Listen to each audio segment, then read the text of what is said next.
Bienvenue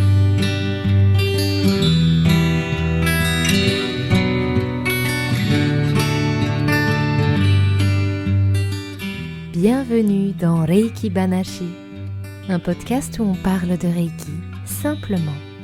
Je m'appelle Inina, je suis praticienne et enseignante Shihan de Jikiden Reiki, Reiki traditionnel japonais, et à travers cet espace, je vous propose des réflexions, des partages d'expériences et des rencontres inspirantes autour du Reiki.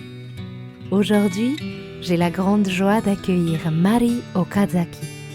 Mari est enseignante Dai Shihan en Jikiden Reiki. Elle partage sa vie entre l'île de Goto au Japon et le Canada. Elle organise des congrès et séminaires avec Tadao Yamaguchi Sensei à Vancouver, où elle assure également son interprétation du japonais vers l'anglais. Elle est par ailleurs le point de contact officiel de l'Institut de Jikiden Reiki pour l'Amérique du Nord. Et Marie a un parcours de vie intense. Un événement bouleversant a profondément marqué son chemin, la confrontant à un stress post-traumatique. Elle a eu le courage d'en parler publiquement lors d'un TED Talk profondément inspirant. C'est pourquoi je tiens à vous avertir, un petit trigger warning, cet épisode aborde des sujets sensibles liés au traumatisme. Donc si vous traversez une période difficile ou si ces thèmes résonnent particulièrement en vous, je vous invite à écouter cet épisode avec douceur. Prenez soin de vous, faites des pauses si vous avez besoin, ou n'hésitez pas à sauter le passage concerné. Vous trouverez les chapitres dans la description de l'épisode. Et nous parlons aussi de sa rencontre avec le Reiki, de la manière dont cette pratique l'a aidé avec le stress post-traumatique et son engagement profond à transmettre cet art de la guérison. Je suis ravie et honorée de partager cette conversation avec vous. Alors installez-vous confortablement et c'est parti. Ok. Ohayo gozaimasu ou konbanwa en fait, Marisa. Konbanwa. Yokoso et bienvenue dans Reiki Banashi. C'est un plaisir et un honneur de t'avoir avec nous aujourd'hui. Et o genki desu ka? Comment vas-tu? Merci beaucoup de m'avoir invitée et je suis totemo genki desu. Donc oui, je l'ai mentionné un peu plus tôt, mais en fait, on ne s'est jamais encore rencontrés en personne, n'est-ce pas? Oui, c'est ça. Oui, mais ça va bientôt changer. Et nous nous sommes connectés sur les réseaux sociaux, donc on a un peu l'impression qu'on se connaît déjà, parce que tu partages toujours de très beaux contenus, des histoires et aussi de la musique, car tu joues du piano, n'est-ce pas? Oui, c'est vrai, je poste simplement ce que j'ai envie de poster. Ce qui est vraiment super, on a l'impression d'être connecté à toi de cette façon. Et c'est pour ça que j'ai l'impression de presque déjà te connaître. Oui, c'est vrai, oui. Et comme je l'ai mentionné dans l'introduction qui est enregistrée à l'avance, tu es Dai Shihan de Jikiden Reiki et tu enseignes au Canada et au Japon, n'est-ce pas? Donc tu étais au Canada mais tu es retourné au Japon, quelque chose comme ça. Oui, je fais des allers-retours en ce moment. D'accord, donc tu es maintenant installé au Japon ou tu fais encore un peu d'aller-retour? Oui, les deux endroits sont ma maison maintenant, donc je fais encore des allers-retours. Une partie de ma famille est au Canada. D'accord. Donc oui, chez moi, c'est au Canada, mais aussi ici, c'est chez moi. Oui, oui, je te comprends. Oui, quand on se sent chez soi, à la maison, dans plusieurs endroits, on a besoin de faire des allers-retours, pas vrai? C'est vrai, oui. D'accord. Alors peut-être pour commencer, tu pourrais nous partager ton parcours avec le Reiki, ton chemin. Comment est-ce que tu as découvert le Reiki pour la première fois et qu'est-ce qui t'y a attiré? Oui, donc la raison directe pour laquelle j'ai commencé à pratiquer le Reiki, c'est pour aider mon fils quand il était bébé. Mais la raison indirecte a probablement commencé avec mon père, qui est décédé jeune. Il avait 39 ans et il avait simplement de la fièvre. Il est allé voir un médecin, puis à l'hôpital, et le médicament qu'on lui a donné n'était pas bon pour lui. Il a eu une réaction allergique et il est décédé en 10 jours. Oh. Donc oui, c'est le début, si je regarde en arrière. Et donc ma mère nous a élevés avec une ouverture aux remèdes naturels, une bonne alimentation à la maison, prendre soin de soi, beaucoup de rire. Et oui, donc on a toujours été ouverts aux remèdes naturels. Oui, Et puis quand j'ai commencé à avoir une famille, j'ai toujours voulu prendre soin de ma famille de manière naturelle. Et oui, donc quand mon bébé, mon deuxième fils, est né et qu'il a eu un problème de santé physique, tous les médecins que j'ai consultés lui ont prescrit des médicaments. Et je me suis dit, je ne suis pas vraiment d'accord pour donner des médicaments à des bébés aussi petits. Et j'ai donc commencé à chercher des thérapies naturelles et le Reiki en faisait partie. Donc pour faire court, c'est ça. oui, oui, mais c'est incroyable. Donc tu as toujours été ouverte, disons, aux remèdes naturels, puisque tu as grandi dans une famille qui l'était aussi. Et tu as 2 fils, n'est-ce pas? 3 fils. 3 fils. Oh, ça fait du monde. D'accord. Et le Reiki a aidé pour l'état de santé de ton fils qui avait... Oui, jusqu'à ce que je découvre le Reiki, j'avais essayé l'homéopathie, les plantes chinoises, tu sais, un régime strict, toutes sortes de choses. Et donc le Reiki était plutôt un dernier recours. Oui, Et quand j'ai commencé à faire du Reiki, surtout après avoir appris le Jikiden Reiki, j'ai commencé à me sentir plus confiante pour donner du Reiki à mon enfant. Mais les 2 ou 3 premiers mois, je ne voyais pas beaucoup d'amélioration.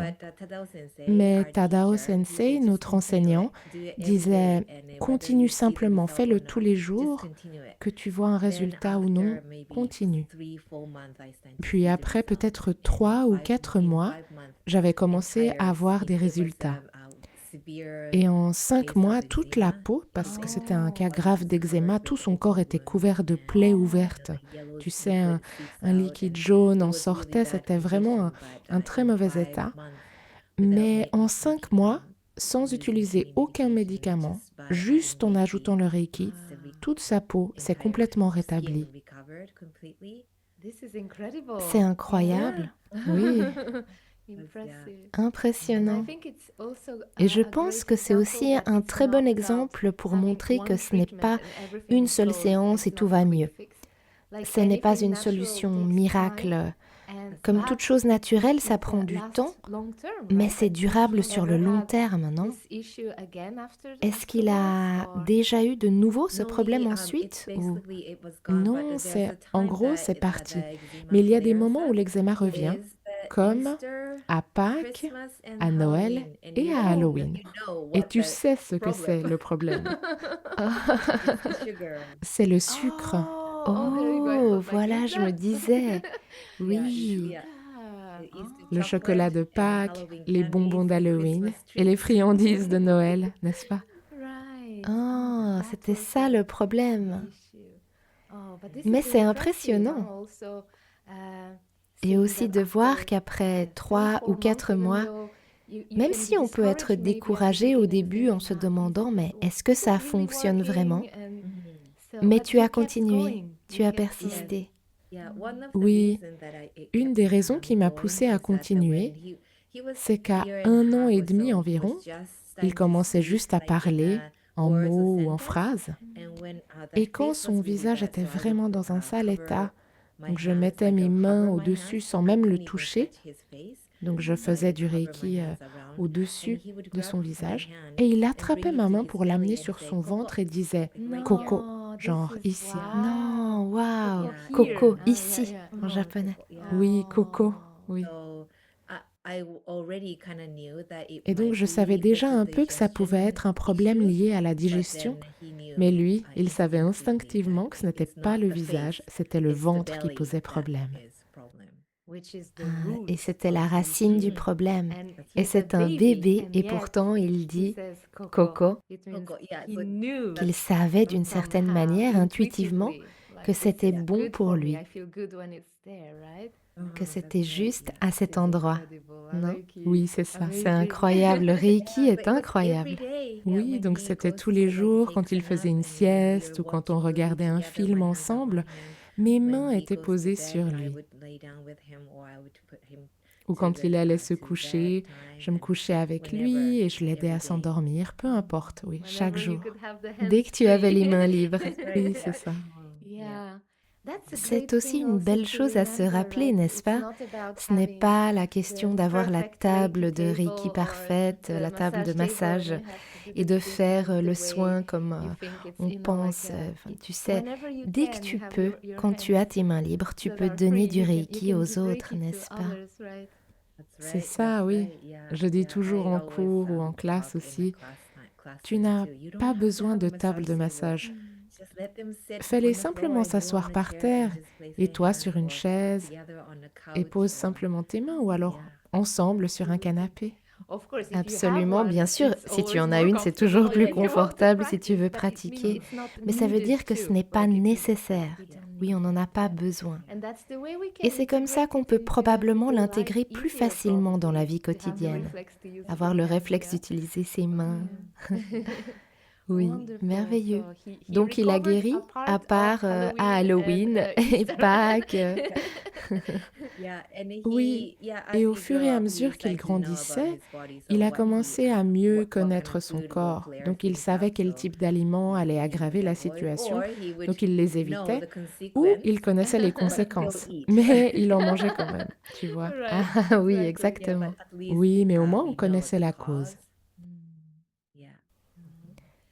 Et donc il a grandi en recevant du Reiki depuis un très jeune âge. C'est ça, oui. Est-ce qu'il pratique le Reiki aussi ou... C'est le seul qui a suivi tout le cours avec Tadao Sensei. Oh wow, parfait, c'est magnifique.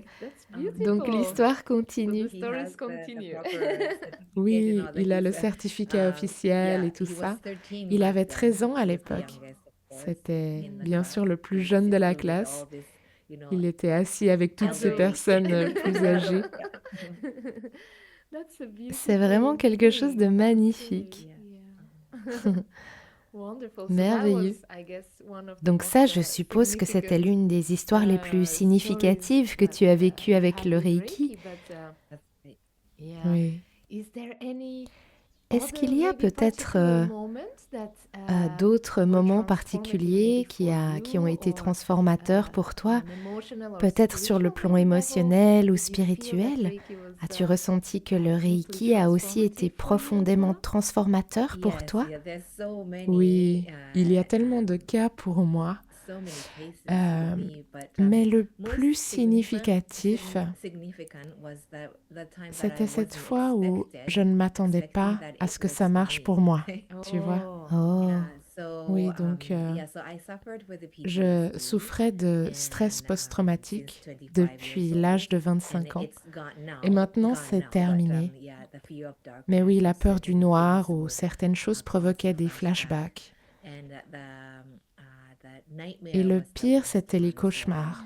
Je pleurais dans mes rêves et je pleurais en vrai, sans savoir si c'était un rêve ou la réalité. Et mon mari devait me réveiller en me disant « Ça va, c'est ok, c'est un rêve ». Mais ensuite, j'ai commencé à faire du Reiki avec mon bébé. Et au bout d'un moment, je me suis dit « Tiens, je ne fais plus de cauchemars ». Donc c'était ça. Je faisais du Reiki pour les autres, mais sans aucune intention, sans savoir que ça marchait aussi pour moi. Et les symptômes ont commencé à se dissiper. incroyable. Donc oui, pour rappeler à tout le monde qui nous écoute, ce n'est pas que tu fais du Reiki uniquement pour les autres, tu en reçois aussi en le faisant, n'est-ce pas? Oui, c'est super, oui. C'est incroyable. Oui, c'est vraiment un moment libérateur. Quand tu commences à relier les points entre eux, et le Reiki fonctionne pour ça. Attends une minute, je faisais du Reiki pour ceci, et pour moi aussi, et pour les autres. Quand tu commences à relier les points, tu te dis, tu sais quoi, le Reiki, ça marche vraiment. Ah, merci de partager ça avec nous. Et c'est seulement si tu es d'accord et que c'est OK, bien sûr, j'aimerais te poser plus de questions sur le TSPT, c'est-à-dire le trouble de stress post-traumatique. J'ai lu un peu ton histoire et j'ai vu aussi ton magnifique TED Talk. Donc bien sûr, seulement si tu es à l'aise de partager un peu ton expérience avec nous, seulement ce que tu veux, car je suis sûre que ça peut aussi aider d'autres personnes qui traversent un TSPT. Oui, absolument. Je suis assez ouverte à propos de mon passé. Et comme tu le sais, j'ai parlé lors d'un TED Talk et tout ça. C'était magnifique, oui. Mon intention est de partager mon histoire pour que les personnes qui se sentent seules dans un parcours similaire se disent « D'accord, je ne suis pas seule ». Oui, je suis totalement ouverte à ce qui m'est arrivé dans le passé, donc le TSPT a été causé par la mort de ma mère qui a mis fin à ses jours. Et j'ai été la première et la seule à découvrir son corps. Donc c'est assez traumatisant. Extrêmement traumatisant. Oui, imagine avoir un matin ordinaire et tout à coup ta mère n'est plus là. Et donc c'était, en gros, un jour nous sommes partis ensemble faire une courte excursion dans la ville voisine. Et le jour suivant, c'était la veillée funèbre de ma mère. Tu sais, avant les funérailles. Voilà à quel point ma vie a changé de manière dramatique. Oui, donc le TSPT, à cette époque, je ne savais pas que je souffrais de stress post-traumatique, parce qu'il n'y avait pas de mots comme ça, c'était il y a 27 ans au Japon. Peut-être que ces mots existaient, mais je n'étais pas au courant des maladies mentales. Ce n'était pas familier pour moi. Donc j'avais, tu sais, la peur du noir et en fait la peur de tout, comme marcher seul ou si quelqu'un passait près de moi, ça me faisait sursauter. Et certaines choses comme une corde qui me rappelait parce qu'elle s'était pendue. Donc une corde ou des câbles électriques ou un long couloir parce qu'elle était là au bout de ce long couloir. Oui, ce genre de choses me provoquait des flashbacks. Oui, et certains sons ou certaines odeurs pouvaient me déclencher des flashbacks. Et quand à ce moment-là, alors le cœur commence à battre très très fort et tout devient effrayant. Mais je ne savais pas quoi faire. Et le problème, c'est qu'on a décidé de cacher la vérité. Oui, On a décidé de dire que ma mère avait eu une crise cardiaque, ce qui est un énorme mensonge pour moi, parce que j'avais l'image sous les yeux, mais je racontais une autre histoire. oui, Donc ce déséquilibre entre la réalité et ce que je disais était vraiment... Oui, c'était vraiment lourd. oui, car tu étais aussi celle qui avait vu la vérité, hein. Donc oui, quel âge avais-tu, si je peux te demander? J'avais 25 ans, donc j'étais une jeune adulte, mais une mère reste une mère, n'est-ce pas? Oui, oui, bien sûr, ça ne change pas à n'importe quel âge, je pense. Oui, donc donc c'est ce passé qui a causé mon trouble de stress post-traumatique. Et comme je ne pouvais pas en parler, je ne suis évidemment pas allée voir un psychologue ou qui que ce soit. Je n'ai pas parlé à mes amis et donc c'était vraiment lourd pour moi dans mon système. Et je m'y étais plus ou moins habituée au fil des années, mais j'avais toujours les symptômes, oui, pendant de nombreuses années, oui. Merci infiniment pour ta confiance et de partager tout ça avec nous. Et oui, je pense que le secret est quelque chose de très lourd. Le fait que ce soit tabou d'en parler, le fait que tu en parles ouvertement maintenant, je suis sûre que cela peut aussi aider d'autres personnes à s'ouvrir à un moment donné. Et oui, quand on est prêt, bien sûr. Je pense que la mort reste la mort. Que ce soit un accident, une maladie, un suicide ou un meurtre, la mort reste la mort. Et je veux honorer l'âme, tu vois, en parlant. Et cacher cela, ça n'aide pas, je pense. Oui. Oui, bien sûr, caché. Et donc, à quel moment as-tu senti que tu pouvais t'ouvrir et en parler? Est-ce que tu as rencontré des personnes auprès desquelles tu te sentais en sécurité pour en parler? Ou quel a été le moment où tu t'es dit, maintenant je peux? Oui, alors je suis arrivée au Canada en 1999, puis j'ai appris le Reiki en 2006. Et oui, donc pendant ce temps, je n'en parlais pas. La seule personne à qui j'en parlais, c'était mon mari. Mais je me suis mariée entre-temps et donc c'était avec mon mari, mais je n'entrais pas dans les détails. Mais quand j'ai appris le Reiki, et ensuite c'était quand, oui, j'ai appris le Reiki et un peu après, j'avais déjà des amis au Canada. Et ensuite, je ne me souviens plus trop comment ça a commencé, mais on a commencé à parler de la mort de nos parents. Et d'habitude, j'inventais une histoire, genre ma mère est morte d'une crise cardiaque. Oui, mais je me sentais à l'aise avec cet ami. Et alors j'ai commencé à dire la vérité. Et j'ai pensé, oh, ma gorge se serre fort et mon cœur bat très très fort. Et mon ami m'a dit, tu n'as pas à en parler si tu ne veux pas. Mais j'ai dit, est-ce que c'est OK pour toi de juste écouter? Tu n'as rien besoin de dire, mais est-ce que tu peux juste écouter? Et elle a écouté toute l'histoire. Et ça, c'est ce moment-là où je me suis sentie tellement libre. J'ai pensé, oh, j'ai enfin dit la vérité. Et donc ça a été une des contributions à la disparition de mes cauchemars. Et en même temps, je faisais du Reiki à mon bébé. Oui. Et après ça, je me suis dit, OK, je dois faire ça pour me libérer de ce traumatisme lourd. C'était le début, oui. Oui, donc en parlant, ça a commencé à se libérer en quelque sorte. Et en pratiquant le Reiki, donc c'était une sorte de travail d'équipe qui t'a aidé dans le processus. Et donc, comment as-tu... Alors, bien sûr, tu as dit que le Reiki t'avait aidé, mais comment as-tu senti que cela t'aidait dans ce TSPT? Comment est-ce que ça agissait sur toi? Est-ce que tu ressentais des choses, tu disais par rapport aux rêves que tu as mentionnés? Oui, donc après avoir commencé à faire du Reiki à mon bébé, en voyant les résultats, je me suis dit, OK, si je peux faire ça, ou si je peux voir ces résultats, alors je veux le faire pour tout le monde. Donc je faisais juste du Reiki à beaucoup de gens. Je cherchais les personnes malades ou blessées. Oh, tu es malade, est-ce que je peux te faire du Reiki? Oui. Et à chaque fois que je faisais du Reiki, mon esprit devenait plus clair. Genre, je n'étais plus coincée dans ce brouhaha mental. Oui. Et j'ai commencé à remarquer que quand je pensais à l'incident ou à la dernière scène, je n'avais plus la même réaction. Oui. Donc c'est comme si le souvenir est présent.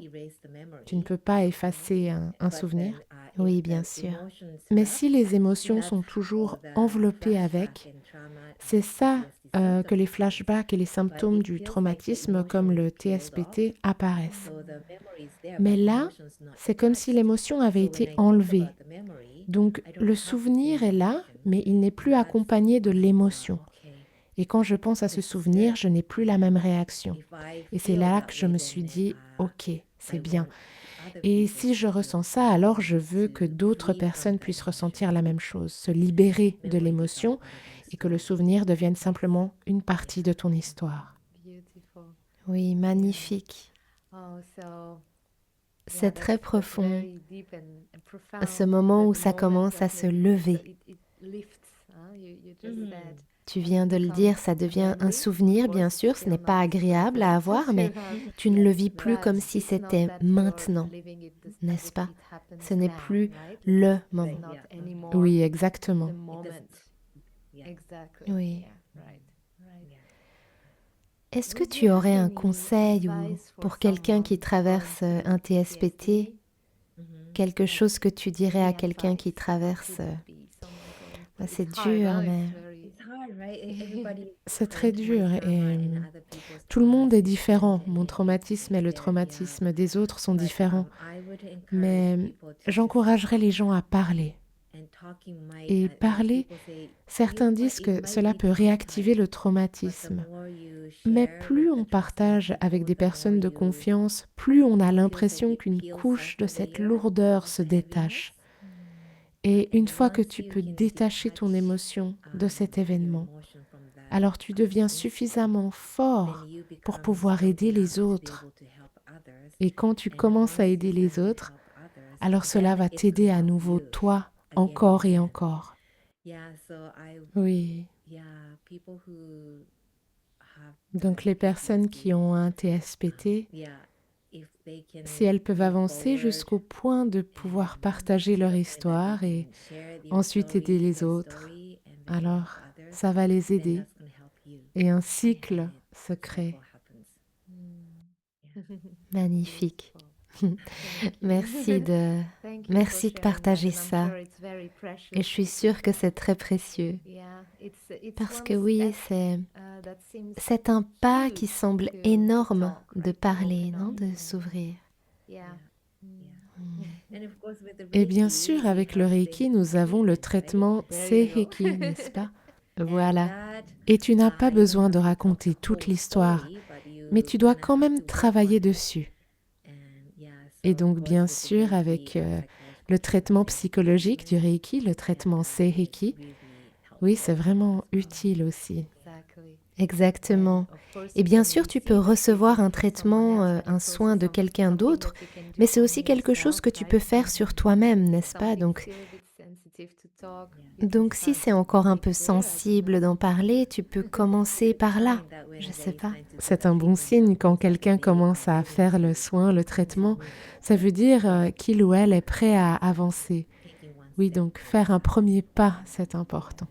Oui, reconnaître, identifier et ensuite commencer à avancer, n'est-ce pas? Donc oui, ce sont des conseils très très précieux et merci encore pour ta confiance, pour partager tout ça avec nous, Marie. Merci. Et donc, tu es née au Canada, c'est bien ça? Et tu as grandi au Japon ensuite, donc tu as fait beaucoup d'allers-retours, c'est un vrai chemin, non? Tu as grandi au Japon, puis à un moment, tu es partie vivre au Canada, tu t'y es mariée. Et donc, ce serait peut-être intéressant de parler avec toi de l'aspect culturel. Oui, donc peut-être pourrais-tu partager avec nous ce qui a été cette transition culturelle pour toi en grandissant au Japon, puis en allant vivre ailleurs. Bien sûr. Alors quand je suis née, je ne m'en souviens pas. Je suis retournée au Japon quand j'avais 2 ans. Donc je ne me souviens pas de cette époque. Mais le Japon, oui, donc j'ai grandi au Japon, puis je suis venue au Canada à 27 ans et j'y ai vécu pendant 25 ans. Donc 25 ans au Japon, 25 ans au Canada. Oui, donc oui, les différences culturelles. Alors quand j'ai quitté le Japon, la raison apparente était d'enseigner la gymnastique. Mais la raison derrière, c'était pour fuir ce que j'avais traversé. Bien sûr. Oui, donc fuir le traumatisme, fuir, tu sais, le poids émotionnel. Et je ne voulais pas mourir, mais je voulais... C'était comme si je n'avais pas de raison de vivre. Mais je ne voulais quand même pas mourir. Donc si je ne meurs pas, alors je dois vivre pleinement. Si je vis pleinement, alors je dois rester forte. Donc j'ai pensé, ok, je dois faire quelque chose de complètement différent. Et je suis allée au Canada. La culture canadienne est très libre. Oui, très différente. Très différente. Oui, le Japon est plus, tu sais, traditionnel. Il y a certaines attentes et certaines coutumes que tu dois, tu sais, tu peux vivre pour toi-même, mais tu peux aussi vivre, tu vis pour les attentes des autres. Et je pense que c'est énorme. Quand je suis allée au Canada, j'étais là, waouh, personne ne se soucie de ça. C'est ce que j'ai ressenti, oui. Waouh! Et comment c'était? Parce que bien sûr, quand tu as grandi dans une culture avec tellement de, tu sais, de coutumes, de règles en quelque sorte, enfin, oui, des règles. Et donc, comment c'était de ne plus avoir tous ces repères? Parce que bien sûr, tu penses, je ne suis pas censée faire ça, ceci. Comment c'était? Je ne suis pas censée être en retard. Oui, oui, ça aussi en Italie, tu es censé être en retard. Oui, c'est vrai, tu es censé être en retard. Si tu arrives en avance, c'est impoli. Oui, presque. Oui, donc ça, le temps. Oui, ce genre de choses, comme tu as rendez-vous ou tu rends visite à quelqu'un chez lui, et d'un point de vue japonais, tu arrives toujours 5 minutes avant. Oui, bien sûr. Mais 5 minutes avant, ce n'est pas une bonne chose. Ils ne sont pas prêts et ils sont là. Oh, tu es déjà là? Oui. Et j'enseignais la gymnastique. Et une chose dont je me souviens très bien, tu sais, la gymnastique, tu dois faire certaines figures. Oui, et ça peut être très strict au Japon. Et tu pratiques encore et encore et encore jusqu'à ce que tu maîtrises le mouvement. Et donc, c'est assez strict. Mais quand j'enseignais au Canada, les parents étaient assis dans la zone sur le banc réservé aux parents et regardaient ce que faisaient les enfants. Et puis quand l'enfant disait «Maman, je ne veux pas faire ça», alors la maman disait «Oh, par exemple, oh chérie, Joey, mon cœur, tu n'as pas besoin de faire ça si tu ne veux pas.» Et moi j'étais là, mais ne lui dis pas ça. J'essaye d'enseigner la figure et si tu lui dis de ne pas le faire, qu'il n'a pas à le faire, alors comment je peux lui enseigner? Mais ça, tu vois, ça représente que tu peux faire ce que tu veux et que tu n'as pas à faire ce que tu ne veux pas faire. Oui, Oui, ce genre de liberté presque. oui, liberté. Intéressant. Oui, c'est ce que j'ai ressenti. Mais en même temps, j'ai pensé, si j'ai des enfants, je veux les élever au Canada. C'est ce que j'ai ressenti, oui. Donc tu as tout de suite ressenti, oh, c'est une liberté qui semble nécessaire ou... Oui, ils prennent leurs propres décisions pour leur vie. C'est ce que j'ai ressenti, oui. Donc c'était un peu plus difficile d'imaginer élever tes enfants au Japon, par exemple? Hmm. Oui, alors bien sûr, il y a du bon dans l'éducation japonaise, hein. Mais j'ai eu le sentiment qu'au Canada, les enfants sont des enfants quand ils sont enfants. Oui, Au Japon, on s'attend à ce que les enfants soient plus matures quand ils sont encore enfants. Donc quand ils deviennent adultes, on dirait qu'ils ont un peu manqué leur enfance. Mais ça, c'est mon opinion personnelle. bien sûr, oui, oui, absolument. Mais c'est intéressant, c'est vrai. À l'école aussi, au Japon, probablement, on attend de toi que tu sois parfait. Il y a déjà un peu cette pression de perfection très jeune, non? Oui, donc oui, c'est intéressant. Cette liberté et aussi, c'est un peu plus doux en termes d'attente, peut-être? Oui. Donc maintenant, je suis revenue au Japon. Ah oui, comment c'est? Je pensais, je rentre au Japon. Mais quand je suis arrivée ici, j'ai pensé, ok, je ne rentre pas au Japon. J'y vais comme, j'ai eu l'impression d'être une étrangère. Oui, oui. Oui. Mon ami m'a dit, mais simplement ta manière de tenir est déjà différente. J'étais là, mais est-ce que je suis un peu impolie ou... Non, non, c'est juste que tu ne te tiens plus comme une femme japonaise. Ok. Oui. Parce que la majorité de ma vie adulte, c'était au Canada. Donc j'ai pensé, ok, j'ai manqué l'apprentissage de certaines coutumes en tant qu'adulte. Donc j'ai dû poser beaucoup de questions aux Japonais. Yeah. Oui. Isn't it strange to say that to C'est pas un Japanese? peu Like it's like étrange de I'm a dire ça Japanese. à des Japonais? Comme, mais je suis japonaise, non? Oui, c'est vrai. Right, right. Oui.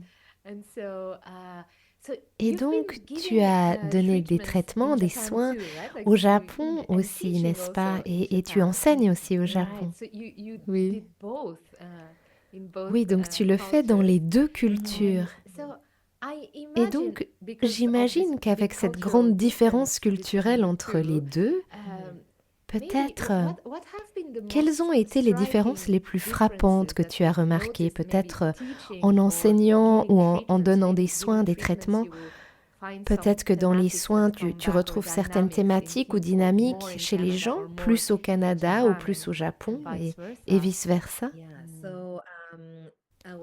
Oui, donc en ce qui concerne les traitements ou les soins ou le Reiki lui-même, le Canada est plus ouvert. C'est ce que je ressens, oui. Donc quand ils entendent parler du Reiki, ils sont curieux et ils veulent essayer. Mais au Japon, le mot Reiki est déjà un peu bizarre pour la culture japonaise. Oui, et je comprends parce que j'ai ressenti la même chose aussi au début. La première fois que j'en ai entendu parler, Reiki, j'ai pensé qu'est-ce que c'est? Est-ce que c'est l'énergie de fantôme ou obake? Obake. Oui, c'est vrai. Peut-être qu'on devrait expliquer ce concept de pourquoi on pense que c'est de l'énergie fantomatique ou obake pour ceux qui écoutent et ne savent pas. Oui, donc le mot rei peut signifier fantôme et ki, donc juste en le regardant, le Reiki ressemble à une énergie de fantôme. Donc c'est ça. Les gens confondent avec un peu, tu sais, les possessions, l'exorcisme. Oui, donc c'est ça. Il y a dans l'histoire des cultes religieux étranges qui ont causé beaucoup de problèmes. Et certaines religions qui prennent de l'argent et continuent de suivre encore et encore utilisent le contrôle mental. Et oui, souvent les gens commettent l'erreur de confondre le Reiki avec l'une de ces religions. Oui, oui, c'est ça. Ma famille l'a fait parce que je me souviens que la première fois que j'ai dit à ma famille japonaise que je faisais du Reiki, ils m'ont dit T'es sûre que c'est pas une secte? Et j'ai répondu Non, non, non, t'inquiète pas, ce n'est pas ce que tu penses. Oui, donc d'accord, c'est l'une des idées reçues au Japon. C'est ce que tu disais, oui. Excuse-moi. Oui, donc c'était difficile parce que je voulais promouvoir le Reiki quand je suis arrivée ici et j'en parlais, mais les gens me disaient d'accord, c'est quoi? Et j'avais l'impression qu'ils prenaient un peu de distance, tu sais, un peu oh, tu fais ça. Ah oui, un peu comme ça. Oui, donc ça, c'est au niveau des soins et des traitements.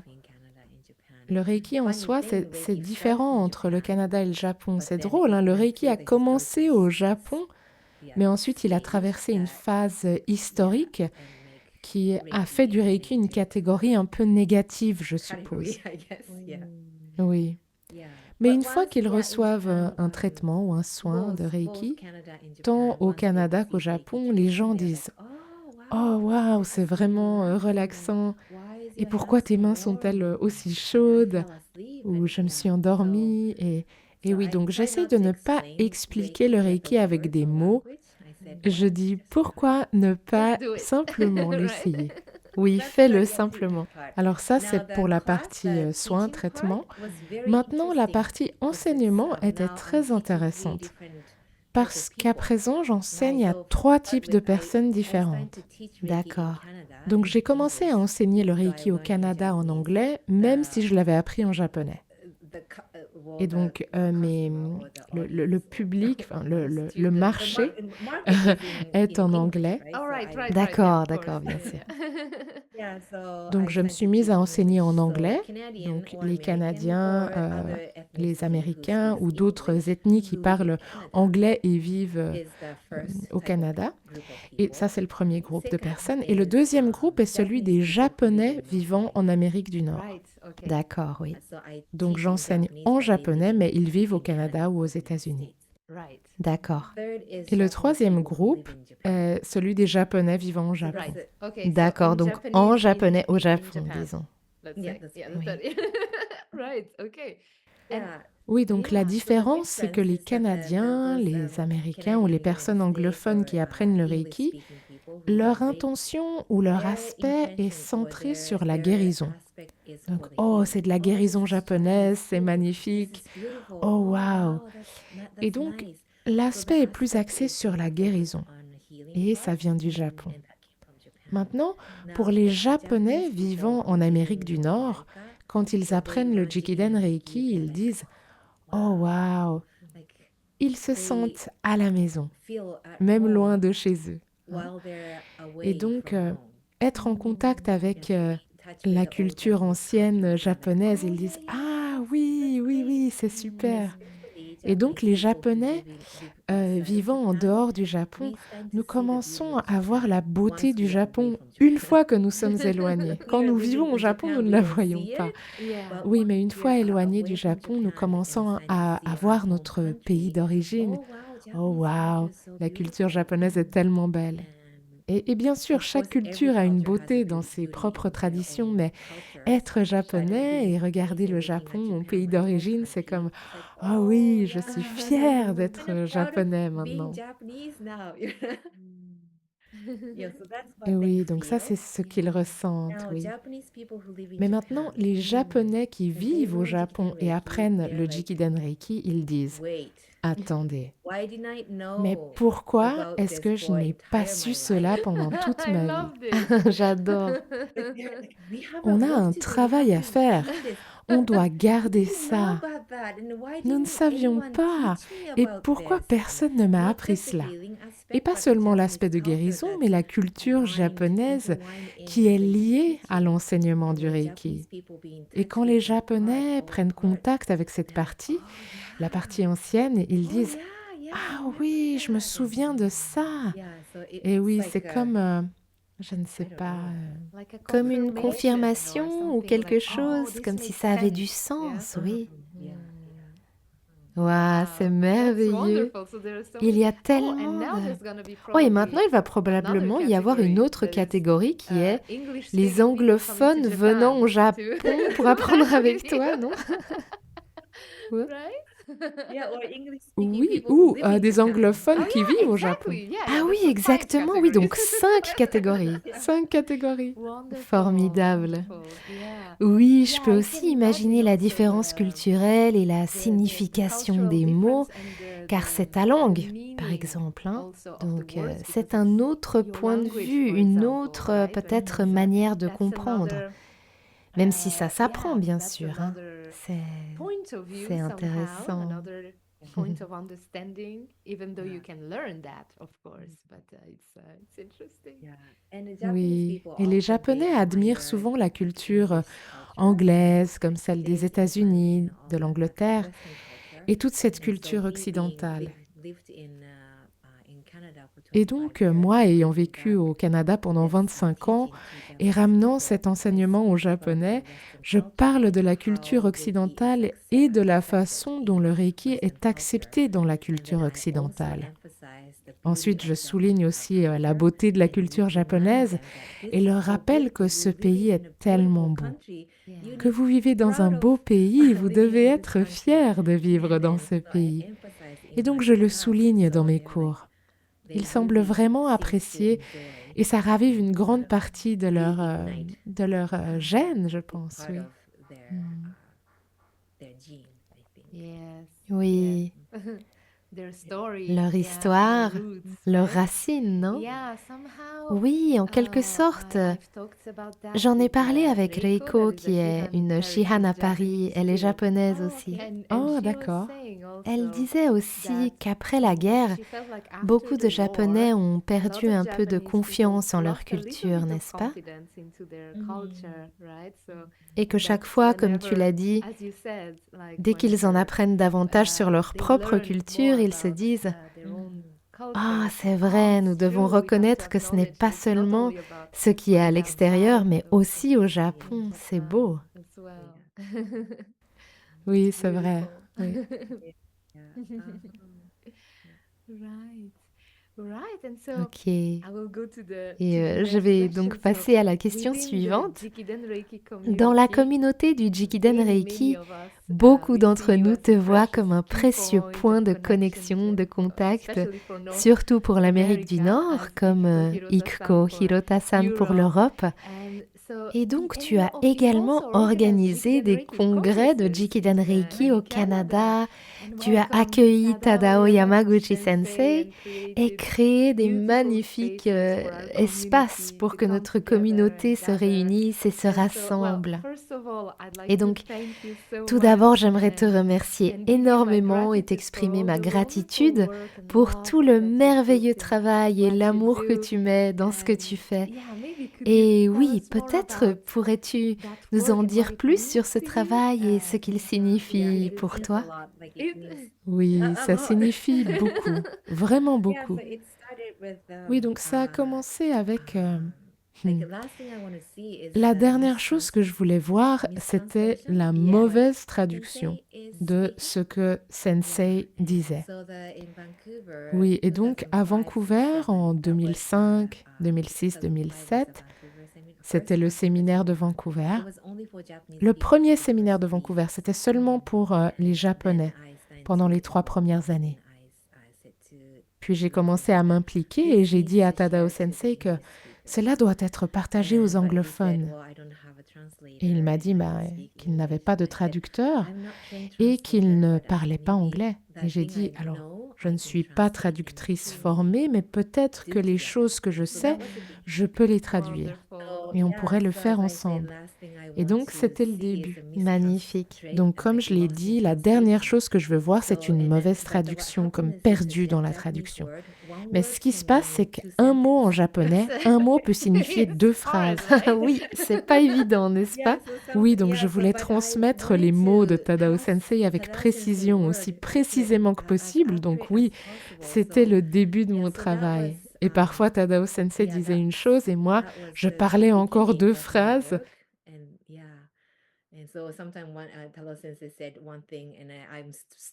Au début, je disais, attendez, attendez, je n'ai pas fini. Je le faisais s'arrêter et je continuais à parler. Oui. Oui, et ensuite, avec le temps, j'ai commencé à être impliquée avec le bureau, l'office, à faire un peu de travail administratif. Et donc, les inscriptions, les commandes et toutes les questions provenant des régions nord-américaines, je les prenais. Oui, ça signifie beaucoup parce que Tadao Sensei ne parle pas anglais et donc je dois être sa voix pour lui. Donc oui, je pense que c'est... Je prends très au sérieux ce que je fais. Oui. Et c'est incroyable parce que, oui, traduire, c'est quelque chose, mais sans rien changer, ton intention est vraiment de t'assurer que tout le monde comprenne ce qu'il dit. C'est comme un rôle d'un pont, hein, tu sais, un pont entre quelqu'un et quelqu'un d'autre ou d'autres personnes pour qu'il y ait cette rencontre possible, cette compréhension possible. Et c'est merveilleux. Oui. Et le séminaire de Vancouver, il venait déjà une fois par semaine, enfin, une fois par an. Oui, une fois par semaine, ce serait génial, ce serait bien. Oui. Et je pensais que c'était important qu'ils puissent venir à Vancouver. Et comme ça, beaucoup de personnes auraient l'opportunité de devenir Shihan et Shihankaku. Et une fois qu'il y a des Shihankaku, ça commence naturellement à se répandre, le Jikiden Reiki. Ça se répand, non? Oui. Donc, je pensais que c'était important d'avoir autant d'opportunités que possible en Amérique du Nord. Ouais. Voilà comment j'ai continué. Et ensuite, le congrès nord-américain est comme une extension de l'invitation annuelle. Donc, à ce moment-là, j'étais déjà impliquée dans le Jikiden Reiki depuis environ 13 ans. Oui, je faisais des soins, des traitements et j'enseignais et je l'invitais. Et oui. Et au fil des années, j'avais 2 choses en tête. La première, c'est que si les gens des régions anglophones pouvaient comprendre un peu mieux la culture japonaise, alors ils comprendraient pourquoi le Jikiden Reiki fait certaines choses d'une certaine manière. Ça peut paraître strict pour les non-japonais, mais pour les japonais, ça pourrait être normal. Mais en donnant l'explication, en parlant, tu sais, aux anglophones ou aux non-japonais, une fois qu'ils comprennent, ils se disent « Ah, c'est pour ça que le Jikiden Reiki fait les choses d'une certaine manière. » Oui, donc avoir l'opportunité de comprendre un peu plus en profondeur. Voilà un premier point. L'autre, c'est de ressentir la connexion avec Chiyoko Sensei. Oui, parce que Chiyoko Sensei est celle qui a appris directement de Hayashi Sensei et qui a continué le Reiki entre ses mains, dans ses mains pendant 65 ans. Et elle a réussi à le préserver presque seule. Et elle avait des frères et sœurs, mais elle l'a continué. Et puis finalement, elle s'est associée avec Tadao Sensei et a créé l'Institut Jikiden Reiki. Mais le Reiki a été préservé dans ses mains, dans les mains de Chiyoko Sensei pendant toutes ces années. C'est vrai. Comme parfois j'entends des questions bizarres où je suis perturbée par ce qui se passe dans la communauté Reiki. Parfois je vois de la séparation ou compétition au sein de la communauté. Ce qui est vraiment déchirant parce que le Reiki est censé unir les gens. Mais parfois je vois cette séparation, mais parfois je m'y laisse prendre aussi. Mais quand je me laisse prendre par ces politiques un peu étranges et ce genre de choses, je parle avec Ikko-san ou Amanda Jane ou aux gens qui ont connu Chiyoko Sensei directement. Voilà. Et ils me disent, eh bien, Chiyoko Sensei faisait simplement du Reiki, ou Chiyoko Sensei ne penserait pas de cette manière. Chiyoko Sensei souhaiterait simplement que beaucoup de gens puissent faire du Reiki. C'est ça, Chiyoko Sensei. Et ça m'a ancrée. Ça m'a donné de la stabilité, donc ça m'a amené à la deuxième raison de faire le congrès Jikiden Reiki. C'est que les gens puissent ressentir l'esprit de Chiyoko Sensei. Ils peuvent se sentir ancrés. Ils ne sont pas, tu sais, perturbés par ce qui se passe dans le monde extérieur. Ouais. Et ça devient solide. Ce n'est pas une compétition avec les autres, mais quand tu es solide, alors tu peux contribuer aux autres avec un esprit solide, tu sais. Oui. Et tu peux être comme un pilier pour les autres. Oui, exactement. C'est beau. Ouais. Et merci pour le rappel parce qu'évidemment, on se laisse prendre. Bien sûr, on est humain. Malheureusement, les humains ont fait ça. Oui, je veux être meilleure que les autres. Exactement, mais ça arrive, non? Comme ça. Ouais. Et se rappeler d'où ça vient. C'est comme, ça vient de là. Ça vient de la gentillesse, d'aider les autres. On n'est pas en compétition les uns avec les autres. Oui, il s'agit de la communauté, pas de la compétition. Exactement. Aider les uns les autres, ne pas se battre les uns contre les autres. Exactement, exactement, oui. Et merci d'avoir créé un espace pour ça, pour célébrer ça aussi. C'est presque comme une grande, tu sais, il y a tellement de bonheur à se rassembler, à se rencontrer les uns les autres de partout dans le monde ou de toutes ces différentes villes. Oui, j'espère que je pourrais venir une fois. C'est un peu loin, mais oui, ce serait génial.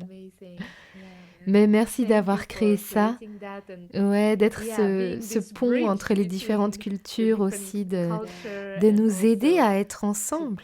Oui. Merci. Oui, donc ça c'était 2019, le congrès, et c'était un point culminant de mon parcours dans le Reiki, parce que juste après, le Covid est arrivé. Et donc, ouais, j'ai commencé à repenser à ma vie et je venais juste d'avoir 50 ans à ce moment-là. Donc, je me suis dit, OK, qu'est-ce que je peux faire? Et j'ai eu l'impression d'avoir quelque chose d'inachevé au Japon. Et aussi à ce moment-là, je me laissais un peu aller au Canada. J'étais un peu comme assise là et les gens venaient et j'étais reconnaissante. J'étais très reconnaissante que les gens me trouvent pour apprendre le Reiki et pour les soins, les traitements. Mais ensuite, je me suis dit, OK, ce n'est pas bon pour moi. Je commence à construire un Lego, tu sais.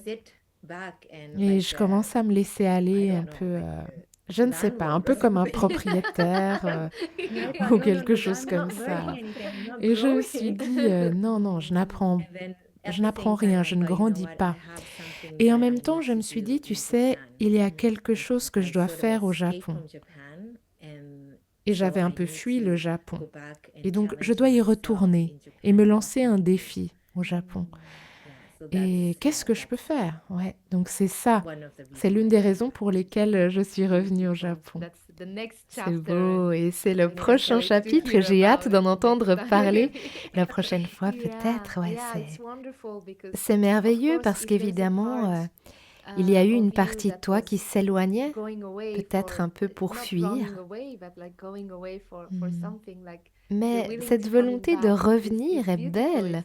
C'est aussi un signe de guérison et d'être capable d'accueillir, d'embrasser tout maintenant. Ouais, c'est beau.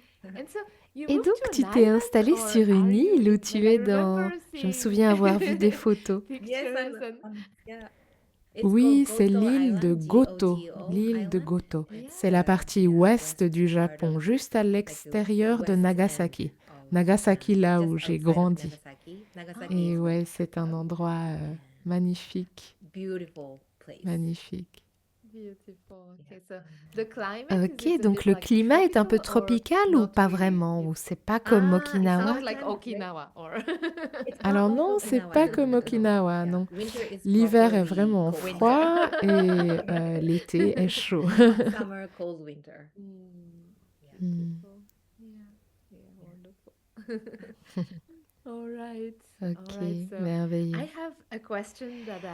D'accord, alors écoute, j'ai une question que je pose à chaque personne qui vient dans Reiki Banashi. Et cette question est, si tu avais la chance de rencontrer Mikao Usui Sensei aujourd'hui, qu'est-ce que tu aimerais lui dire ou lui demander? Lui demander ou lui dire? Oui, ou les deux. Les deux, oui. Je dirais, mais combien il a été intelligent de créer. Enfin, je me sens vraiment pas à la place de le louer comme ça, mais oui. Mais le fait est que plus j'enseigne, plus je ne sais pas. C'est ce que je ressens. J'aimerais vraiment lui dire merci infiniment de m'avoir permis de remplir ma vie avec le Reiki. Et oui, et plus j'enseigne, plus je comprends à quel point il était intelligent, comment il a mis en place le Reiki de manière si sage. Et pas seulement l'aspect physique de la guérison, mais aussi l'aspect mental et spirituel. Juste dans un seul enseignement du Reiki, tout est couvert. Et merci beaucoup, Usui Sensei, d'avoir rendu le Reiki accessible à tout le monde, dans le monde.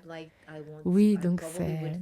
Oui, aussi je voudrais probablement lui présenter des excuses au nom de la communauté Reiki. Parfois, le Reiki est pris très à la légère et enseigné à la légère en ligne ou des choses comme ça, où tu sais publier des parties sacrées ou des parties de l'enseignement dans les livres. Et ces choses, oui, je me dis, je voudrais m'excuser auprès de lui. Il serait vraiment surpris de voir ça. Oui. Mais surtout, la profonde, profonde gratitude. Ce qu'il a laissé derrière pour nous. Et je veux lui promettre que, de mon vivant, je maintiendrai les choses comme elles sont. Et puis je les transmettrai à la prochaine génération. Et la prochaine génération pourra garder les choses comme elles sont. Comme Usui Sensei l'a créé. Magnifique, magnifique, j'adore. Et j'aime aussi la partie des excuses, même si, tu sais, Nous faisons tous de notre mieux pour transmettre, surtout avec le Jikiden Reiki, c'est comme transmettre la façon dont nous l'avons reçue, cette information. Mais malheureusement, d'autres choses peuvent aussi se produire. Oui, ce qui arrive, c'est OK, je suppose. Mais notre objectif n'est pas de se concentrer là-dessus, mais plutôt de se concentrer sur ce que nous pouvons faire. Exactement, oui. Parce qu'encore une fois, Chiyoko Sensei a préservé ça dans ses mains toute seule. Voilà, oui. Donc si je peux le faire moi-même, je pourrais peut-être le transmettre à une personne. Mais nous avons déjà cette communauté et il y a tant de gens passionnés dans la communauté du Jikiden Reiki. Donc je pense que nous pouvons tous ensemble le préserver. Magnifique, c'est un très beau message et oui, je suppose qu'il le reçoit avec l'intention et avec le Gyo Hageme. Gyo Hageme, oui, c'est ça. Et oui, transmettre ses enseignements. Oui, magnifique. Ok, Marie-san, nous arrivons lentement à la fin de l'épisode, mais avant de conclure, y a-t-il quelque chose dont nous n'avons pas parlé, que tu te sens appelé à partager peut-être avec nous? Oui, donc j'ai utilisé le Reiki à l'origine pour aider mon bébé et je n'avais aucune intention d'enseigner ou de faire des soins au public. La seule intention était d'aider mon bébé. Et oui. Et puis j'ai élevé tous mes enfants, ils ont 23, 21 et presque 19 ans. Ils ont tous grandi avec le Reiki et avec très peu de visites chez le médecin et presque pas de médicaments. Et c'est ainsi que nous avons appris à quel point notre corps est intelligent, tu vois.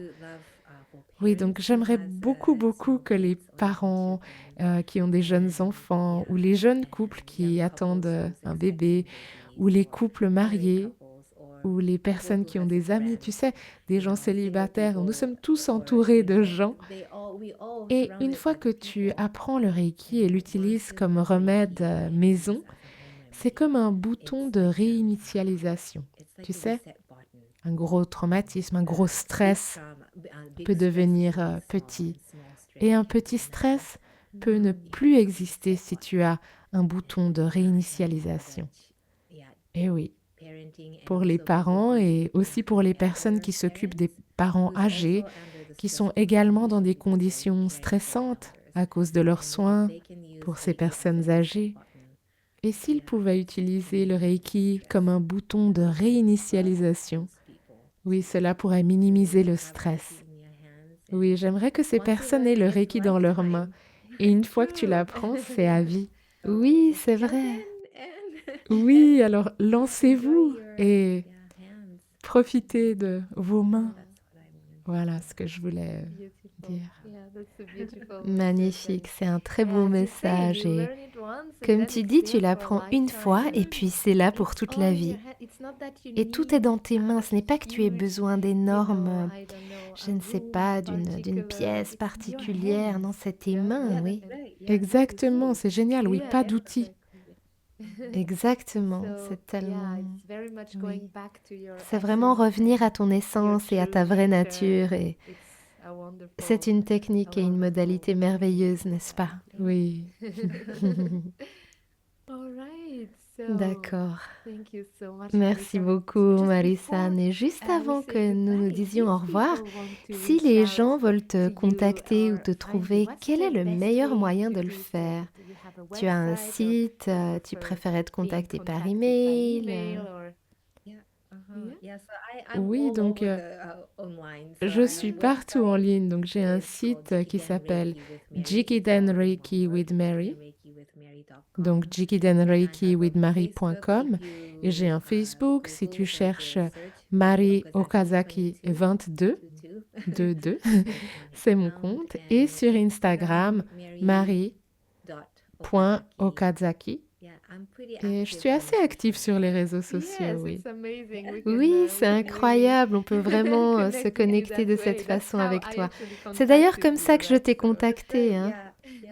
C'est ça, oui, aussi Facebook Messenger. Tout est bon à travers le site web japonais est mari.okazaki.com. Donc j'ai les deux. Parfait, je m'assurerai d'inclure tous les liens dans les notes de l'épisode pour ceux qui regardent. Et voilà, donc Marie-san, merci beaucoup pour cette merveilleuse conversation et merci de nous inspirer, pour ta confiance et, comme je l'ai dit avant, merci pour tout l'amour que tu mets dans ce que tu fais. Merci infiniment. Et donc on se retrouvera bientôt. Et arigatou gozaimashita. Arigatou gozaimashita. Bye bye. Bye.